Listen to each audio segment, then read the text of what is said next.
Bonjour à tous, je vous invite à vous abonner à cette chaîne, à aimer, à partager, à commenter ces vidéos, c'est très important. C'est une manière de nous soutenir. Merci à vous tous. Oui, je fais un don à la Fondation pour l'école. Un enseignement de qualité est possible. La Fondation pour l'école reconnue d'utilité publique agit pour le renouveau éducatif au service des familles. Grâce à vous, nous soutenons la création et le développement des écoles indépendantes. Nous aidons au quotidien les acteurs de la liberté scolaire. Faites un don sur fondationpourlécole.org. Oui, c'est un livre assez historique qu'il nous a présenté aujourd'hui, puisque c'est la première traduction française tout simplement de ce livre des mémoires du majordome d'Hitler. C'est aux éditions Perrin, ça s'appelle Jusqu'à la chute.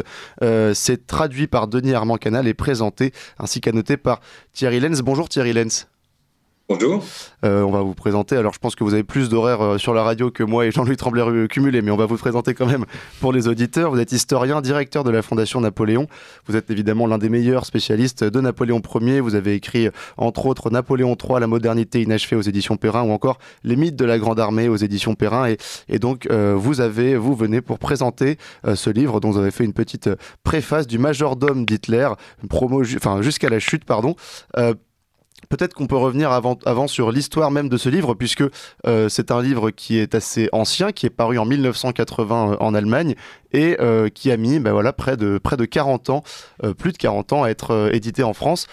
Pourquoi une telle attente finalement, Thierry Lenz ? Je pense que c'est une question essentiellement, et puis il faut des éditeurs qui aient la place dans leur programme pour livres, qui pensent qu'il y a un public qui va l'acheter aussi. Et puis, c'est un livre dont une partie avait été un peu révélée par ce qu'on a appelé le dossier Hitler, qui était un dossier qui avait été rédigé à l'usage exclusif de Staline au début des années 1950, dans lequel Linge donnait déjà beaucoup de détails sur sa vie auprès d'Hitler, la fin d'Hitler. C'était quand même le sujet principal que Staline voulait voir présenté. Ce rapport est sorti un peu clandestinement d'Union soviétique, a été publié là aussi au début des années 80 en France. Et puis voilà. D'accord. Il a fallu attendre, comme vous le disiez, 40 ans pour qu'un éditeur ait le courage de traduire le mémoire de Linge. Voilà, effectivement, et donc avant peut-être de céder la parole à Jean-Louis Tremblay, peut-être revenir simplement sur la vie de ce Heinz Linge. Alors c'est quelqu'un qui a vécu pendant 10 ans tout simplement aux côtés d'Hitler de 1935 à 1945, qui a été son majordome. Lui-même le dit dans cette biographie, nul autre que moi n'a été plus proche d'Hitler, sauf Eva Braun. Donc c'est quelqu'un qui a vraiment vécu au quotidien, au jour le jour, et dans l'intimité d'Adolf Hitler, sans avoir de rôle politique, mais qui a, pour ainsi dire, tout vu et tout entendu de ce qui a pu se passer pendant cette période du Troisième Reich. Oui, c'est un jeune homme qui s'est engagé dans le parti nazi assez tôt, au début des années 30, qui a été repéré parce qu'il avait une certaine prestance, il avait une grande discrétion, et donc on l'a d'abord intégré dans un entourage plus large, et puis ensuite il a reçu une formation dans une école hôtelière avant de devenir l'adjoint du majordome et puis finalement le majordome en chef, qui était donc l'homme qui facilitait, on va dire, le quotidien d'Hitler, qui lui passait son manteau, qui préparait ses voyages, qui l'accompagnait un petit peu partout, qui répondait à ses désirs et à ses caprices. Un homme de l'ombre, quelqu'un qui n'était jamais vu, mais qui voyait. Effectivement, Jean-Louis Tremblay, je laisse la parole, grand reporter au Figaro Magazine. Oui, bonjour à tous. Cet ouvrage n'est pas comme les autres. Vous savez, Jean Tullard, que Thierry Lenz connaît très très bien, le pape des études napoléoniennes, avait coutume de commencer ses interventions sur l'empereur en disant qu'il s'était écrit plus de livres sur Napoléon qu'il ne s'était écoulé de jours depuis sa mort. Bon. Je crois que, sans se tromper, on peut dire à peu près la même chose d'Adolf Hitler. Si vous tapez Google, Hitler dans Google, vous allez voir tout ce qui va sortir. Par conséquent, il faut bien dire que cet ouvrage, pour les connaisseurs, n'est pas l'ouvrage de plus, entre guillemets, celui qui va figurer dans la bibliothèque pour compléter la collection. C'est véritablement un témoignage inédit en français. Je précise évidemment, et Thierry l'a dit, inédit en français, et c'est une mine d'informations. C'est une mine d'informations parce que, évidemment, nous avons là des souvenirs de première main, de quelqu'un qui a côtoyé le Führer pendant 10 ans. Et je crois que même ceux qui sont spécialistes de cette période de notre histoire vont apprendre des tas de choses.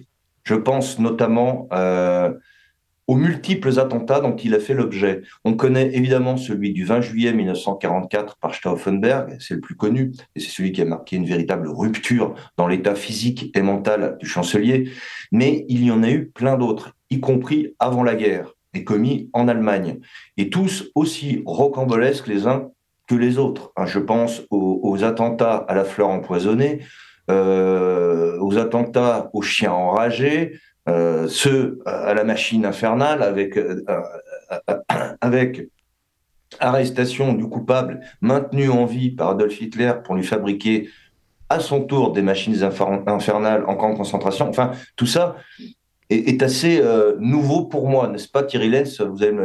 Peut-être que vous le saviez, je ne sais pas. Oui, je crois que sur le fameux attentat à la bombe là, par cet horloger, etc., on le connaissait bien. Il y a eu un film il y a quelques années qui a été fait sur ce sujet. C'est vrai qu'on ignorait un petit peu, ou on avait oublié, qu'il avait été maintenu en captivité assez longtemps, qu'il avait travaillé au service des nazis, lui aussi pendant quelques années, avant d'être liquidé à la fin de la guerre, comme ça a été d'ailleurs le cas de pas mal d'opposants qui avaient été enfermés.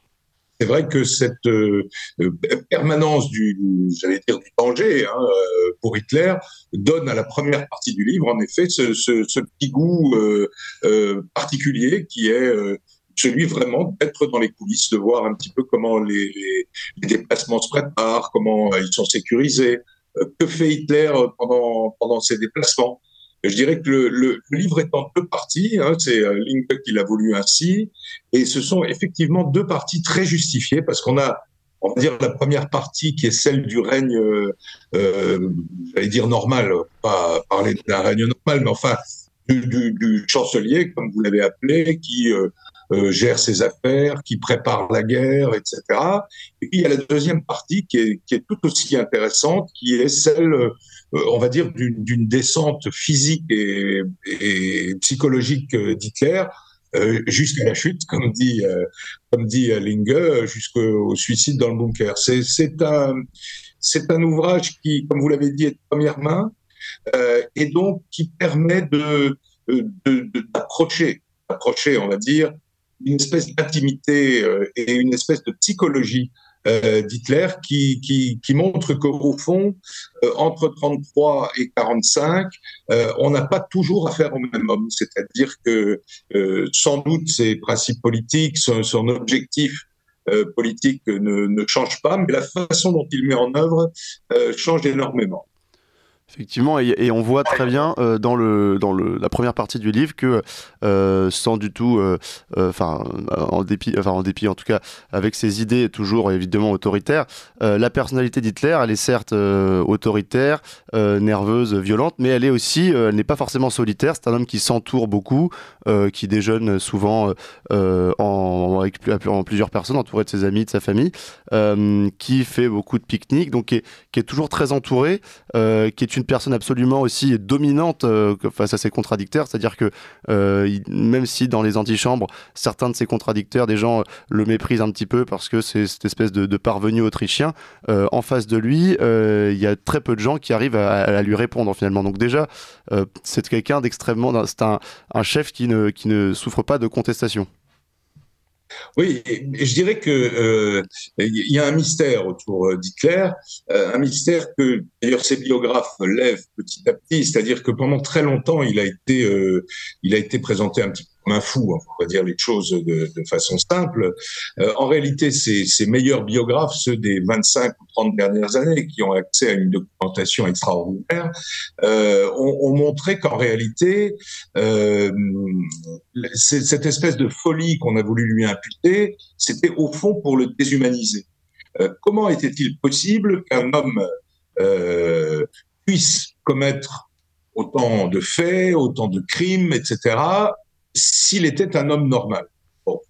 Le livre de Linge, et d'autres aussi, parce qu'on a les mémoires du reste de l'entourage, montre presque au contraire, et on le dit avec évidemment toutes les précautions d'usage, mais montre une humanité de ce personnage et qui le rend encore plus incompréhensible. Parce qu'on se dit, au fond, puisque cet homme était un homme qui n'était pas fou, qu'est-ce qui l'a conduit à ce type d'action, à cette fuite en avant, à ces décisions extraordinairement cruelles, inhumaines et tout ce qu'on veut, alors même qu'il a ce côté humain que vous décriviez, c'est-à-dire l'homme privé qui au fond est assez traitable, comme on aurait dit au XIXe siècle, avec lequel on peut encore un petit peu discuter jusqu'au début de la guerre, et qui a une vie, j'allais dire, familiale presque bucolique, puisque Linge fait partie de ceux qui participent au grand séjour d'Hitler à Berchtesgaden, au Berghof,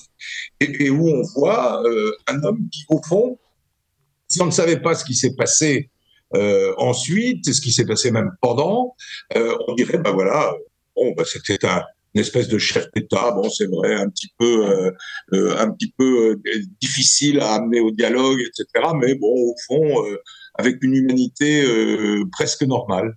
Et ça, c'est à la fois intéressant, mais ça interroge beaucoup sur la façon dont sa politique était menée en dépit de ce côté, disons pas sympathique, parce que ce serait quand même un peu exagéré, mais de cette vie à peu près normale au milieu des gens, et puis aussi un autre mystère qui pour moi est très difficile à lever, c'est comment cet homme, qui est un homme au fond certes intelligent, certes plein de volonté, certes plein d'idées cachées, parce qu'il cache beaucoup de choses, mais cet homme à peu près normal parvient à dominer de cette façon son entourage. Hein. L'entourage n'est pas composé uniquement d'imbéciles, il y a des gens de très très grande valeur autour de lui, et il les domine, mais alors totalement, c'est-à-dire que les gens, que ce soit Göring et Rother, que ce soit Speer, qui est un ingénieur quand même, un architecte, on va dire assez valable et assez reconnu à son époque, se comportent avec lui comme s'ils étaient des enfants. Hein. Alors même que ce qu'on entend dire à Hitler dans ce livre, ce qu'on a entendu dire dans les fameuses conversations de table qui ont été republiées il y a quelques années, au fond d'une banalité totale, et il exerce sur ces gens une domination pratiquement extatique, quoi. Il est hors de question de discuter le moindre ordre, le moindre désir de cet homme. Oui, et cela en dépit d'un physique et d'un mode de vie. C'est pas quelqu'un de physiquement impressionnant. Alors, il est certes cultivé, mais c'est pas quelqu'un qui est extrêmement viril dans le sens, voilà, il était végétarien, et il avait un mode de vie très austère. Il buvait assez peu, il détestait les gens ivres. Donc, c'est pas quelqu'un de forcément extrêmement impressionnant, de rabelaisien. Et pourtant, il arrivait quand même à maintenir cette autorité en présence de ces hommes. Et c'est tout à fait. Alors moi, j'ai écrit il y a quelques années une espèce de reportage historique sur Hitler au Berghof, hein, c'est-à-dire le moment où, certes, il gouvernait beaucoup depuis le Berghof, mais enfin, c'était quand même des moments de grande détente de sa vie. On est encore une fois très frappé par plusieurs choses. D'abord, c'est un homme qui travaille peu. Il a un emploi du temps déréglé. Enfin, il se lève très tard, il se couche aussi évidemment très tard. On le voit fort peu travailler dans la journée. Il incarne le titre qu'il s'est donné à lui-même, le Führer, le guide. C'est-à-dire qu'il est là et il lance des espèces de grandes idées qu'il essaye de développer à certains moments. Et c'est une machine autour de lui qui met en œuvre ses idées, alors y compris les idées les plus macabres, les idées les plus cruelles, etc. Et ça aussi, c'est quelque chose que dans nos sociétés où on a quand même l'habitude de rouage technocratique, administratif, avec des chefs d'État qui, quoi qu'on en pense, travaillent quand même un tout petit peu et même travaillent beaucoup. Là, on a affaire à un homme qui va diriger une nation de 80 millions de personnes, qui va l'emmener vers l'abîme, mais pratiquement sans avoir écrit une ligne de son programme, si l'on veut. Je parle de l'époque du gouvernement, je parle pas du livre Mein Kampf, mais voilà, c'est un homme qui, c'est pas un homme de dossier, c'est pas un homme qui travaille beaucoup ses affaires. Il a des espèces, on va appeler ça des fulgurances, même si le mot est un peu exagéré. Et puis derrière, il y a des gens qui sont un peu, comme je vous le disais, comme des enfants, et qui essayent de mettre tout ça en musique et de le faire fonctionner. Alors un petit peu chacun à sa façon. Linge montre aussi que dans le marigot nazi, les crocodiles se dévorent entre eux. Il faut jamais plus d'un crocodile dans le même marigot. Là, c'est vraiment le cas. Ces gens se détestent. Ces gens sont en rivalité permanente. Et Hitler, au milieu de tout ça, donne parfois raison à l'un, parfois raison à l'autre. De ce côté-là, il est assez habile pour maintenir une forme de discipline entre des gens qui se haïssent, mais d'une façon tout à fait surprenante. Jean-Louis Tremblay.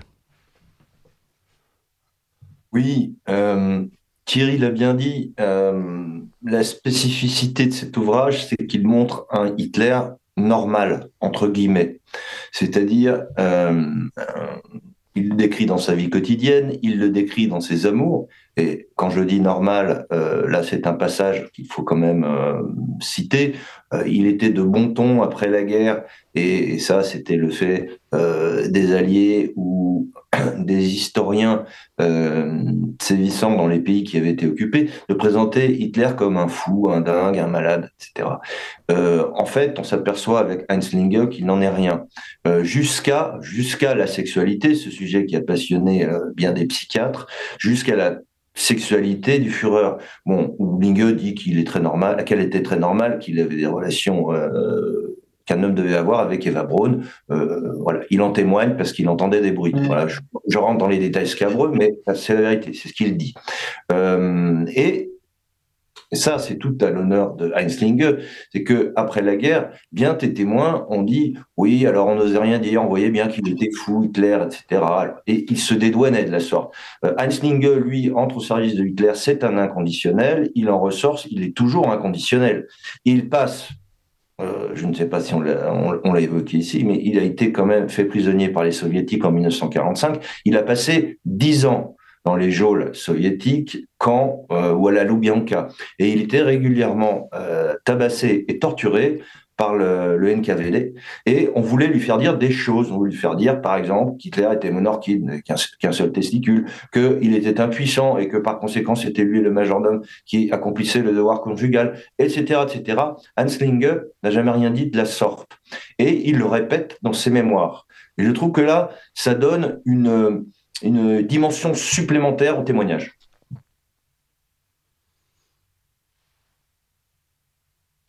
Thierry Lenz, vous nous entendez ? Ah pardon. Oui, écoutez, je peux caler dans le sens de Jean-Louis parce que à la fois, évidemment, c'est un livre qu'il faut le lire avec prudence. Évidemment, c'est comme l'a dit Jean-Louis, c'est un inconditionnel de la première heure qui va rester inconditionnel, on va dire même au-delà de la dernière heure. C'est véritablement, il ne regrette rien, comme dit la chanson. Donc il faut prendre tout ça évidemment avec prudence. C'est la version, privée. C'est l'homme privé qui nous est présenté, et l'homme privé n'est évidemment pas celui qu'on a montré vitupérant sur les tribunes, etc. Rappelez-vous, il y a une vingtaine d'années, on a publié le livre qui s'appelle « À la cour du Tsar rouge concernant Staline », qui est une espèce de biographie personnelle et intime de Staline. On a à peu près le même effet à la fin. C'est-à-dire que ce sont des hommes qui, évidemment, dans la vie quotidienne, Hitler, ce n'est pas à hurler pour avoir son café ou avoir son journal. Il est entouré de gens qui sont là pour le servir, sont des domestiques, et il est, au fond, assez normal et même plutôt assez sympa, si l'on peut dire, avec eux. On a d'ailleurs le même sentiment lorsqu'on lit les mémoires de ses secrétaires. Il y a 3 de ses secrétaires qui ont écrit leurs mémoires, qui existent tous les 3 en français. Là aussi, on voit que c'est un homme qui, dans le privé, ne maltraite pas son personnel. Ça, c'est un fait. Et pour rebondir encore sur ce que vient de dire Jean-Louis, ça nous pose quand même beaucoup de questions. C'est-à-dire que jusque dans les années 1980, 1990, avec les grandes biographies, etc., on avait toujours affaire à un Hitler, toujours cet Hitler qui crie, cet Hitler qui pense à tuer du matin au soir. En réalité, c'est beaucoup plus compliqué que ça. Il a évidemment un rôle central, il a la responsabilité totale de ce qui s'est passé. Simplement, le fait qu'on le voit dans cette situation personnelle être un être traitable, je le redis encore une fois, pose évidemment beaucoup de questions sur son humanité d'une part et l'inhumanité de la technocratie, des rouages qui ont été mis en place autour de lui. Encore une fois, il ne s'agit absolument pas de le dédouaner sur rien, évidemment, mais il n'est pas celui qui règle les détails sur un morceau de papier. Il est celui qui dit il faut faire ceci, il faut faire cela. Il y a des gens qui ont un zèle infini pour mettre en œuvre, y compris les idées les plus folles. Oui, effectivement. Mais allez-y, Jean-Louis Tremblay. Oui, je voudrais revenir sur 2 points. Toujours dans le registre de la vérité historique, j'aime pas ce terme, je ne pense pas que la vérité absolue existe, mais en tout cas, on peut tenter de s'en rapprocher.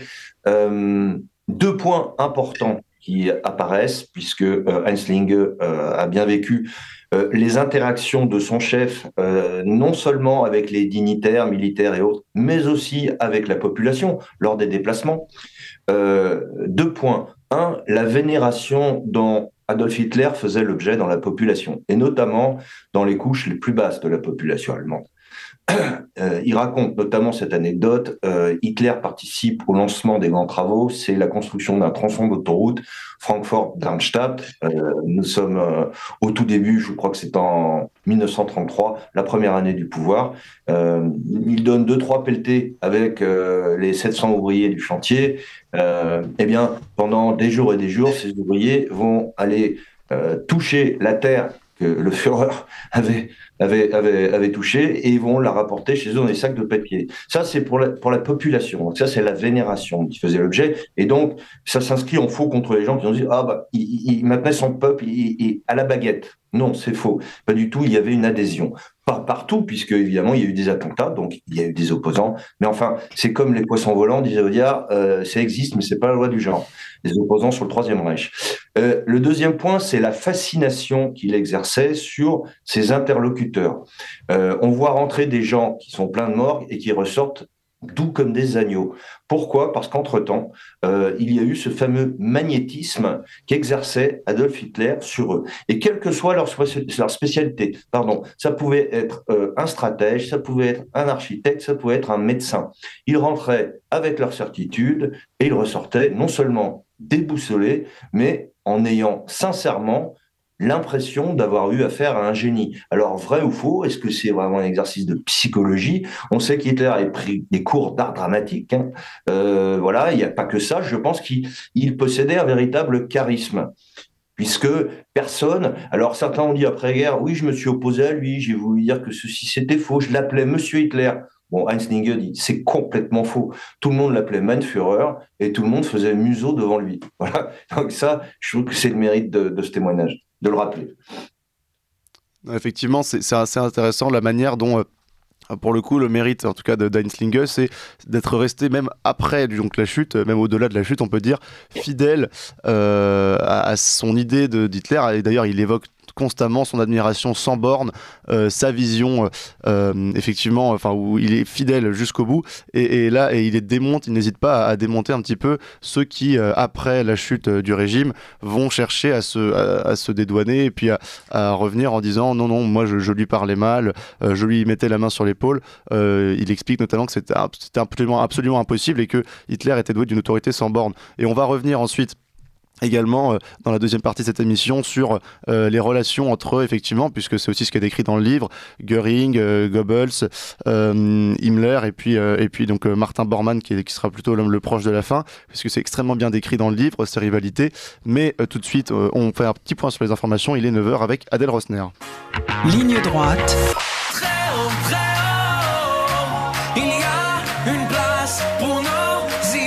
Vue de haut. Nous sommes toujours avec Jean-Louis Tremblay, grand reporter au Figaro Magazine, et puis Thierry Lenz, historien, directeur de la Fondation Napoléon, et qui a annoté, présenté cette première traduction française des mémoires de Heinz Linge, donc le majordome Hitler qui a vécu au plus près d'Adolf Hitler pendant toute sa vie.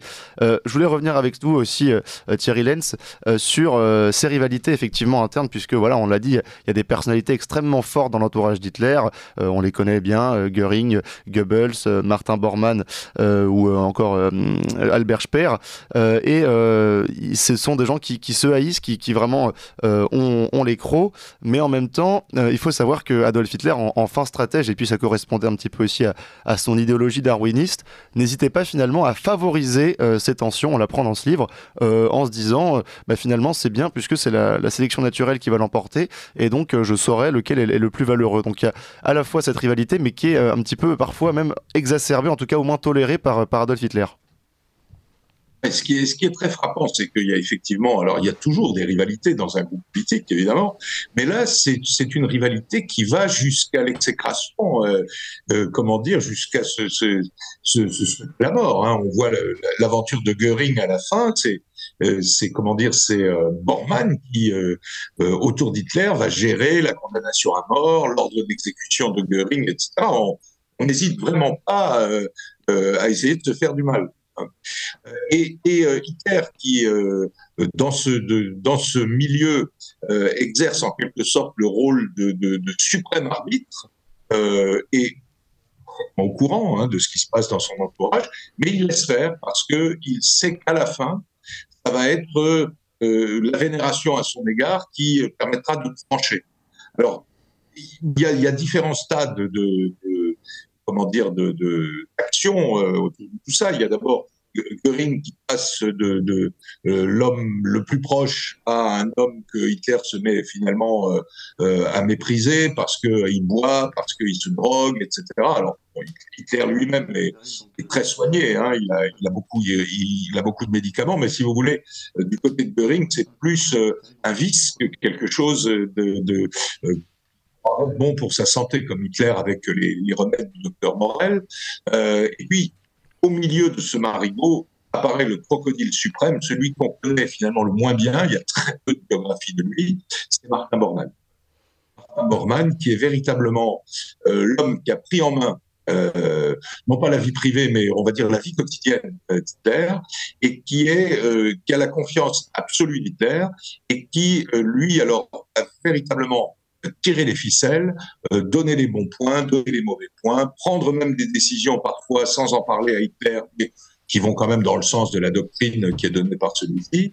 Et donc, c'est véritablement un portrait un groupe qui est très intéressant parce que Linge, lui, au milieu de tout ça, il est un petit peu, un observateur. Il appartient finalement à aucun camp. Il est du côté d'Hitler, au final, et il observe tout ça avec beaucoup d'intérêt. Il y a un intérêt aussi très important dans le livre, c'est les aspects médicaux de la vie d'Hitler, parce que comme Linge est le majordome, donc celui qui est au quotidien à côté d'Hitler, il se préoccupe beaucoup de sa santé, il parle énormément avec les médecins. Il y a quelques témoignages, quelques parties du témoignage de Linge qui sont très intéressantes avec le docteur Morel, avec le docteur Blaschke, etc., qui sont les hommes qui soignent Hitler, donc qui connaissent son intimité humaine et avec lesquels Linge a des dialogues pour savoir comment va Hitler, qu'est-ce qu'il faut faire, où en est-il de sa santé, et ainsi de suite. Ça, c'est pratiquement le seul témoignage des proches d'Hitler où on va dans ce type de détails presque presque. Alors là, c'est même plus de l'intimité, c'est au-delà de l'intimité. Linge est le seul qui soit au courant de toutes, à la fois des maladies, à la fois des petites déprimes, etc. On voit après l'attentat du 20 juillet 44, bon, Hitler a véritablement une espèce de burn-out, quoi. Hein. Il est d'abord très choqué par la lui-même, hein, qu'il a souffle. L'a beaucoup secoué, il a été légèrement blessé, et puis c'est aussi presque un monde qui s'effondre. Mais je dirais que ce monde qui s'effondre, qui est la révolte des militaires contre Hitler, c'est, comment dire, le fruit aussi de la façon dont Hitler a traité les militaires jusque-là. Et là aussi, c'est quelque chose, enfin, vous le savez bien sûr dans les études historiques, mais là on est dans le cœur du sujet de Hitler qui n'a aucune considération pour les militaires, y compris les militaires vainqueurs à un certain moment. C'est pour lui un outil, c'est la clé à molette de son programme, si vous voulez. Donc il n'y a pas à faire plus attention que ça à cette caste militaire prussienne, hein, comme il l'appelle parfois avec mépris. Et donc c'est tout un ensemble de comment dire, de mise en place de type de relation et de leur évolution dans le temps avec la dégradation de la relation avec les militaires, évidemment, avec la montée en puissance de Martin Bormann, qui est véritablement, enfin, c'est moi, j'avais beaucoup travaillé sur Martin Bormann dans mon étude sur le Berghof, parce que c'est lui qui commande, hein, sur l'Obersalzberg, le fameux plateau près de Berchtesgaden, et si vous voulez, Linge nous confirme un peu le caractère absolument ahurissant de Bormann, hein, c'est véritablement quelqu'un qu'on ne voudrait absolument pas croiser une fois ou l'autre dans sa vie professionnelle. Hein, c'est le crocodile suprême. Hein. Ouais, qui était une brute, qui battait sa femme, effectivement, Jean-Louis Tremblay. Oui, ce qui est intéressant, c'est que Heinz Linge porte un peu le regard d'un éthologue sur une meute, parce qu'il s'agit bien d'une meute. La Curia Regis, la cour autour d'Hitler, c'est une meute. En émerge effectivement ce personnage dont on parlait assez peu autrefois, qui est Martin Bormann. D'abord parce qu'on ne savait pas ce qu'il était devenu en 1945 et qu'on apprend ici comment il s'est échappé dans les égouts via le bunker de la chancellerie. Mais surtout, on a toutes les facettes de sa personnalité atroce, vous l'avez bien dit. C'est un tyran domestique, il impose la présence de sa maîtresse à son épouse, il demande à cette même épouse de préparer l'anniversaire de sa maîtresse. Enfin bon, c'est affreux. Il est fort avec les faibles, faible avec les forts. Atroce, ce Bormann. Pour les aspects médicaux, effectivement, c'est intéressant parce qu'on a là beaucoup de détails. Comme Heinz Linge était l'interface entre le corps médical et son patron, évidemment, on apprend un certain nombre de détails. On a notamment le régime alimentaire stupéfiant d'Adolf Hitler. Alors, on sait qu'il était vegan. Les végans d'aujourd'hui sont des petits joueurs à côté de lui. Hein. C'est du super vegan. Hein. Comme tout ce qu'il faisait, c'est un peu exagéré. Et par conséquent, là, c'est incroyable. Et il enseignait à ses commensaux, il leur racontait que si il s'abstenait de manger de la viande, il vivrait jusqu'à 150, voire 180 ans. Bon, c'est quand même un petit peu particulier comme vision de la vie. Alors, le rapport au tabac ou à l'alcool, n'en parlons même pas, il est complètement proscrit. Bref, vivre à côté d'Hitler n'était pas facile, c'était tout sauf un sybarite, hein. C'était l'anti-Göring. Et Linge raconte, quand il allait dans ces multiples quartiers généraux disséminés en Europe, la Tanière du Loup, d'autres, etc., il dormait sur un lit de camp TTA, réglementaire de l'armée allemande, de la Wehrmacht, et puis voilà, c'est tout, une petite couverture, mais rien de spécial. C'est-à-dire que c'était quand même un régime spartiate et que tout le monde devait se plier à ce régime spartiate. Alors, au Berghof, c'était un petit peu différent parce que les invités avaient leur quartier, avaient leur chambre et pouvaient faire un petit peu ce qu'ils voulaient quand le chef avait disparu. Mais en tout cas, du côté de Heinz Linge lui-même faisait parfois des petites escapades nocturnes et rentrait au matin, hop, qui trouvait ouvrant la porte, mais que faites-vous, Linge, d'où venez-vous, etc. Enfin, c'était pas facile, je crois. Effectivement, Pour aussi passer sur la fin de ce livre, puisque c'est là aussi, on a énormément de détails sur la mort d'Hitler, puisque Heinz Linge est la personne, et c'est ce qui rend son témoignage d'autant plus fort, à qui Hitler a demandé finalement de récupérer son corps une fois qu'il se serait supprimé avec Eva Braun, et à qui il a demandé de brûler son corps pour le faire disparaître et ne pas que les alliés tombent dessus. Alors là encore, c'est extrêmement détaillé, et Heinz Linge tient aussi à démonter la rumeur, en tout cas la vision qui consisterait à croire que dans les derniers jours de sa vie, Hitler était devenu fou. Alors il était extrêmement affaibli, on l'a dit, depuis son attentat du 20 juillet, et même avant encore, il a une santé extrêmement déclinante. Mais selon Heinz Linge en tout cas, c'est un moment de la vie d'Hitler où il est encore lucide et où il choisit sa mort de manière parfaitement consciente, Thierry Lenz. Oui, c'est le moment. Historiquement, c'est évidemment ce moment-là qui est le plus intéressant dans le témoignage de Linge, parce que les Soviétiques ont longtemps laissé courir le bruit que Hitler ne s'était pas suicidé, qu'il s'était enfui, qu'il vivait en Amérique du Sud, voire même en Europe occidentale. Hein, c'est véritablement quelque chose que les Soviétiques ont laissé dire assez longtemps, alors même qu'ils ont su tout de suite que Hitler était mort, qu'ils ont récupéré son corps au moment où ils ont pris le bunker. Et là, on a c'est vraiment les derniers jours, la chute, si vous voulez, qui s'inspire des mémoires d'une secrétaire d'Hitler, mais très probablement celle-ci, il y a un mélange entre tous ces mémoires. Et donc très très important, qui atteste évidemment le suicide d'Hitler, et c'est à Linge que Hitler confie, on va dire, ses dernières volontés concernant sa dépouille. La scène est décrite par le menu, et j'imagine que là, Linge n'invente rien, parce que un moment comme ça, c'est quelque chose qui marque. Le moment où votre patron, depuis une dizaine d'années, que vous voyez tous les jours, avec lequel vous avez parcouru l'Europe, il vous dit, voilà, je vais me suicider, vous allez récupérer mon corps, et puis vous le brûlerez, parce que je ne veux pas que mon corps tombe entre les mains des Soviétiques. Et Linge va organisé. Alors c'est presque logistique la façon dont il décrit. Il faut qu'il récupère de l'essence, il faut qu'il mette le feu avec des hommes de confiance et ainsi de suite. Enfin, tout ça est très très très détaillé, et c'est, je dirais, le témoignage le plus sûr sur la façon dont Hitler a procédé pour son suicide, et celui un peu aidé probablement par lui de Eva Braun. Donc ça, c'est un moment extrêmement important. On en connaissait évidemment le déroulement. C'est pas du tout, c'est pas de l'exclusif et du neuf. Mais on en connaissait le déroulement grâce au témoignage. Parce que, comme Jean-Louis l'a signalé tout à l'heure, il passe 10 ans dans les geôles soviétiques, dont les 4 premières années où on l'interroge quasiment tous les jours. Alors on le tabasse beaucoup. Et il est obligé de donner ce type de témoignage, et ça a fini par filtrer un petit peu.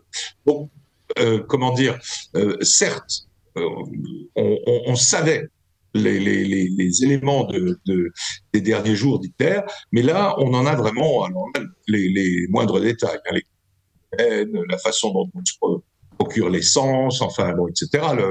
L'aspect qu'avait la chambre d'Hitler juste après son suicide, où on a même l'odeur de l'amande amère qui est l'odeur du cyanure. Enfin voilà, donc c'est de ce côté-là à la fois un témoignage de première main, et en même temps ça met fin à toutes les, à tous les commentaires qui ont été faits par la suite. Je reviens d'ailleurs sur ce que disait Jean-Louis concernant Bormann tout à l'heure. Alors évidemment, Linge nous parle de sa fuite. Mais très longtemps, on a cru que Bormann avait réussi à s'échapper de Berlin. Et les biographies de Bormann, jusqu'à il y a une vingtaine d'années, avaient toujours la moitié, à peu près, qui était qu'est-ce qu'il a fait en Amérique du Sud, où est-il, enfin, etc. Or, on a retrouvé le cadavre de Bormann au moment de grands travaux qui ont été faits à Berlin après la chute du mur. On a retrouvé son cadavre et celui de son compagnon de fuite. On les a examinés, on a fait les analyses ADN désormais traditionnelles. Et on sait que Bormann a fait 300 mètres en sortant du bunker et qu'il est tué au moment des derniers combats.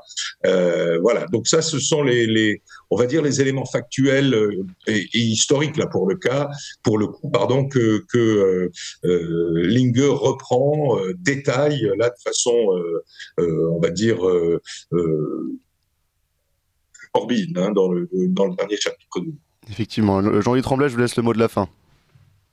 Je voudrais surtout saluer le travail gigantesque de Thierry Lenz parce que non seulement il présente le livre, mais il l'annote. Les notes de bas de page sont d'une érudition quand même assez remarquable. Il va jusqu'à reconstituer des arbres généalogiques de secrétaires ou de gens qui ont approché Adolf Hitler. Donc bravo. Juste une petite question, parce que moi ça me fascine quand même cette histoire. Thierry Lenz, vous rapportez ce moment étonnant où Adolf Hitler, après la défaite française de mai 40, se rend dans le nord de la France, là où il était cantonné pendant la Première Guerre mondiale. Et il sonne aux portes des fermes, il discute avec des gens. Alors là, sans interprète, nous dit Heinzlinger. C'est-à-dire que Hitler parlait français, première nouvelle pour moi. Et deuxièmement, on aborde évidemment la question du fameux fils caché français d'Adolf Hitler. Thierry, vraiment parce que ça, c'est quand même hallucinant. Vraiment en deux mots, parce qu'on a vraiment plus beaucoup de temps. On a plus de 30 secondes pour la ça va inciter les gens à lire le livre. Voilà. Oui, en deux mots, effectivement, Hitler va dans le nord de la France, il retrouve l'homme dont on a toujours dit qu'il était son fils. Linger en parle assez longuement et a l'air de valider l'hypothèse. Simplement, on sait que cet homme, Jean-Marie Jantet, je crois, ou quelque chose comme ça, voilà, c'est ça, a donné beaucoup de témoignages.